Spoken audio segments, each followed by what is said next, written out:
নমস্কার, তোমরা যারা West Bengal SSC group C group D পরীক্ষার জন্য প্রিপারেশন নিচ্ছ তাদের জন্য এটা 8 নম্বর প্র্যাকটিস সেট। অতি অবশ্যই ভিডিওটি শেষ অবধি দেখতে থাকো, বেশ কিছু গুরুত্বপূর্ণ প্রশ্ন আছে যেগুলো তোমাদের পরীক্ষাতে কাজে লাগবে। তো আজকের ভিডিওর প্রথম প্রশ্ন যে ভারতের সংবিধানের জনক কাকে বলা হয়? অপশান আছে জওহরলাল নেহেরু, বি আর আম্বেদকর, সর্দার বল্লভভাই প্যাটেল, মহাত্মা গান্ধী। তো এই প্রশ্নের যেটা সঠিক উত্তর সেটা হয়ে যাবে অপশন বি, অর্থাৎ বি আর আম্বেদকর। আমরা নেক্সট কোশ্চেন দেখব, পশ্চিমবঙ্গের সর্বোচ্চ শৃঙ্গের নাম কি? পশ্চিমবঙ্গের সর্বোচ্চ শৃঙ্গের নাম কি? সান্দাকফু, অপশন বিতে আছে ফালুট, সবর গ্রাম এবং অপশন ডিতে আছে গোর্গা বুরু। তো 2 নম্বর প্রশ্নের যেটা সঠিক উত্তর সেটা হয়ে যাবে অপশন এ, সান্দাকফু। আমরা নেক্সট কোশ্চেন দেখব, কোশ্চেন 3 নম্বর কোশ্চেন, গৌতম বুদ্ধ কোথায় নির্বাণ লাভ করেছিলেন? সারনাথ, লুম্বিনী, কুশীনগর, বোধগয়া। তো এই 3 নম্বর প্রশ্নের যেটা সঠিক উত্তর সেটা হয়ে যাবে অপশন ডি, বোধগয়া। আমরা নেক্সট কোশ্চেন দেখব, 4 নম্বর কোশ্চেন, মানুষের শরীরে হাড়ের সংখ্যা কত? 204টি, 206টি, 210টি, 208টি। তো 4 নম্বর প্রশ্নের যেটা সঠিক উত্তর সেটা হয়ে যাবে অপশন বি, অর্থাৎ 206টি। আমরা নেক্সট কোশ্চেন দেখব, কোশ্চেন নাম্বার 5, কোষের শক্তিঘর কাকে বলা হয়? Lysosome, ribosome, mitochondria, Golgi body. 5 নম্বর প্রশ্নের যেটা সঠিক উত্তর সেটা হয়ে যাবে অপশন সি, অর্থাৎ মাইটোকন্ড্রিয়া। আমরা নেক্সট কোশ্চেন দেখব, কোশ্চেন নাম্বার 6, পলাশির যুদ্ধ কত সালে হয়েছিল? পলাশির যুদ্ধ কত সালে হয়েছিল? 1757 সালে, 1764 সালে, 1857 সালে এবং লাস্ট অপশন আছে 1526 সালে। তো 6 নম্বর প্রশ্নের যেটা সঠিক উত্তর সেটা হয়ে যাবে অপশন এ, 1757 সালে। আমরা নেক্সট কোশ্চেন দেখব, 7 নম্বর প্রশ্ন, পৃথিবীর বৃহত্তম নদী কোনটি? নীল নদ, অ্যামাজন, গঙ্গা, মিসিসিপি। তো 7 নম্বর প্রশ্নের যেটা সঠিক উত্তর সেটা হয়ে যাবে অপশন বি, অ্যামাজন। আমরা নেক্সট কোশ্চেন দেখব, কোশ্চেন নাম্বার 8, কোন ভিটামিনের অভাবে রিকেট রোগ হয়? অপশন এতে আছে ভিটামিন এ, অপশন বিতে আছে ভিটামিন বি, অপশন সিতে আছে ভিটামিন সি এবং অপশন ডিতে আছে ভিটামিন ডি। তো এই প্রশ্নের সঠিক উত্তর হয়ে যাবে অপশন ডি, অর্থাৎ ভিটামিন ডি এর অভাবে রিকেট রোগ হয়। আমরা নেক্সট কোশ্চেন দেখব, কোশ্চেন নাম্বার 9, ভারতের প্রথম রাষ্ট্রপতির নাম কি? Doctor Sarvepalli Radhakrishnan, doctor Rajendra Prasad, Zakir Hossain, VV গিরি। তো 9 নম্বর প্রশ্নের যেটা সঠিক উত্তর সেটা হয়ে যাবে ডক্টর রাজেন্দ্র প্রসাদ, অর্থাৎ ভারতের প্রথম রাষ্ট্রপতির নাম হলো ডক্টর রাজেন্দ্র প্রসাদ।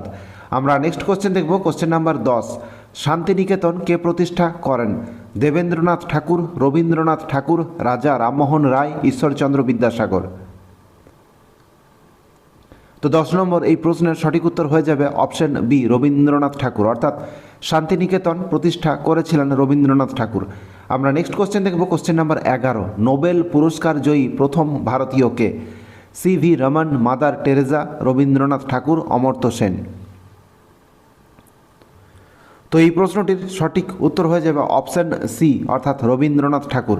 নোবেল পুরস্কার জয়ী প্রথম ভারতীয় হলেন রবীন্দ্রনাথ ঠাকুর। আমরা নেক্সট কোশ্চেন দেখব, কোশ্চেন নাম্বার 12, বায়ুমণ্ডলের কোন স্তরে বিমান চলাচল করে? Troposphere, stratosphere, mesosphere, thermosphere. তো এই প্রশ্নের যেটা সঠিক উত্তর সেটা হয়ে যাবে অপশন বি, অর্থাৎ স্ট্র্যাটোস্ফিয়ার। বায়ুমণ্ডলের স্ট্র্যাটোস্ফিয়ার স্তরের মধ্য দিয়ে বিমান চলাচল করে। আমরা নেক্সট কোশ্চেন দেখব, কোশ্চেন নাম্বার 13, ভারতের সিলিকন ভ্যালি কাকে বলা হয়? হায়দ্রাবাদ, চেন্নাই, বেঙ্গালুরু, পুনে। 13 নম্বর এই প্রশ্নের সঠিক উত্তর হয়ে যাবে Bengaluru, option C is the right answer. So এখানে বেঙ্গালুরু শহরটিকে সিলিকন ভ্যালি বলা হয়। আমরা নেক্সট কোশ্চেন দেখব, কোশ্চেন নাম্বার 14, পৃথিবীর ছাদ কাকে বলা হয়? হিমালয়, পামির মালভূমি, তিব্বত মালভূমি, আন্দিজ পর্বত।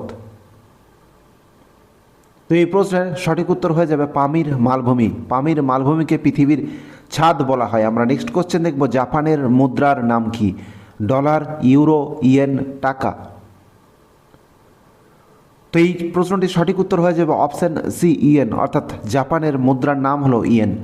আমরা নেক্সট কোশ্চেন দেখব, কোশ্চেন নাম্বার 16, কোন গ্রহকে লাল গ্রহ বলা হয়? শুক্র, শনি, মঙ্গল, বৃহস্পতি। তো 16 নম্বর প্রশ্নের যেটা সঠিক উত্তর সেটা হচ্ছে অপশান সি অর্থাৎ মঙ্গল।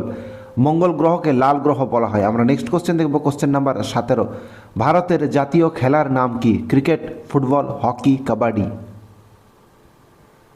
তো 17 নম্বর প্রশ্নের সঠিক উত্তর হয়ে যাবে অপশান সি অর্থাৎ হকি। ভারতীয় জাতীয় খেলা হলো হকি। আমরা নেক্সট কোশ্চেন দেখব, কোশ্চেন নাম্বার 18। কম্পিউটারের মস্তিষ্ক কাকে বলা হয়? র্যাম, নেক্সট আছে সিপিইউ, আমাদের অপশান সিতে আছে হার্ড ডিস্ক, মনিটর। তো 18 নম্বর এই প্রশ্নের সঠিক উত্তর হয়ে যাবে অপশান বি অর্থাৎ সিপিইউ, সেন্ট্রাল প্রসেসিং ইউনিট। এটিকে কম্পিউটারের মস্তিষ্ক বলা হয়। আমরা নেক্সট কোশ্চেন দেখব, কোশ্চেন নাম্বার 19। পশ্চিমবঙ্গের কোন জেলাকে ধানের ভাণ্ডার বলা হয়? ধানের ভাণ্ডার বলা হয়। অপশান আছে বর্ধমান, নদিয়া, মেদিনীপুর, বাঁকুড়া। তো এই প্রশ্নের সঠিক উত্তর হয়ে যাবে অপশান এ অর্থাৎ বর্ধমান। বর্ধমান জেলাকে পশ্চিমবঙ্গের ধানের ভাণ্ডার বলা হয়। আমরা নেক্সট কোশ্চেন দেখব, ইনসুলিন শরীরের কোন অঙ্গ থেকে নিঃসৃত হয়? Question number 20। ইনসুলিন শরীরের কোন অংশ থেকে নিঃসৃত হয়? যকৃৎ, অগ্নাশয়, পিটুইটারি আর বৃক্ক। তো 20 নম্বর প্রশ্নের যেটা সঠিক উত্তর সেটা হয়ে যাবে অগ্নাশয়, অর্থাৎ অগ্নাশয় থেকে ইনসুলিন নিঃসৃত হয়। আমরা নেক্সট কোশ্চেন দেখব, কোশ্চেন নাম্বার 21। ভারতের সর্বোচ্চ নাগরিক সম্মান কোনটি? পদ্মভূষণ, পদ্মবিভূষণ, ভারত রত্ন, পরমবীর চক্র। তো 21 নম্বর এই প্রশ্নের সঠিক উত্তর হয়ে যাবে অপশান সি অর্থাৎ ভারত রত্ন। ভারতের সর্বোচ্চ নাগরিক সম্মান হলো ভারত রত্ন পুরস্কার। আমরা নেক্সট কোশ্চেন দেখব, কোশ্চেন নাম্বার 22। মহাত্মা গান্ধী কবে জন্মগ্রহণ করেন? 2 অক্টোবর 1869, 14 নভেম্বর 1889, 15 আগস্ট 1947, 26 জানুয়ারি 1950।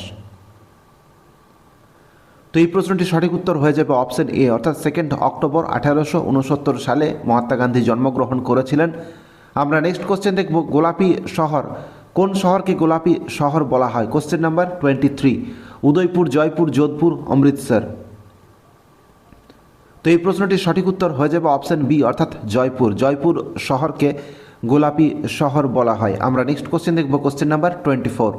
রক্ত জমাট বাঁধতে সাহায্য করে কোন ভিটামিন?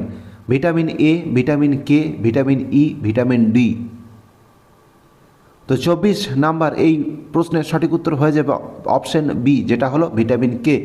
রক্ত জমাট বাঁধতে সাহায্য করে ভিটামিন কে। তোমরা যারা ভিটামিন পড়েছো অতি অবশ্যই কমেন্ট সেকশনে লিখে জানিও যে রাতকানা কোন ভিটামিনের অভাবে হয় বা রাতে দেখতে অসুবিধা কোন ভিটামিনের অভাবে হয়। অতি অবশ্যই তোমরা কমেন্ট সেকশনে লিখে জানিও।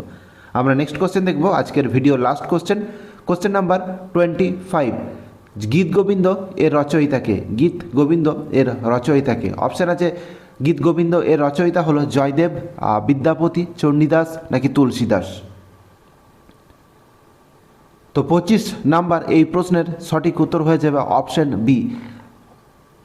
তো 25 নাম্বার এই প্রশ্নের সঠিক উত্তর হয়ে যাবে অপশান এ অর্থাৎ জয়দেব। গীত গোবিন্দ এইটি রচয়িতা হলেন জয়দেব। তো এই ছিল আজকের 25টি প্রশ্ন উত্তর যেগুলো West Bengal School Service Commission group C group D সামনে যে পরীক্ষা আসছে তার জন্য অতি গুরুত্বপূর্ণ প্রশ্ন উত্তর। আশা করছি তোমাদের ভালো লেগেছে এবং সব প্রশ্নগুলো গুরুত্বপূর্ণ ছিল। তাই এই সিরিজ তোমাদের কন্টিনিউ করতে অতি অবশ্যই আমাদের এই চ্যানেলটিকে সাবস্ক্রাইব করে নিও আর এই ভিডিও তোমরা অতি অবশ্যই লাইক করে দিও পরবর্তী ভিডিওগুলো দেখার জন্য।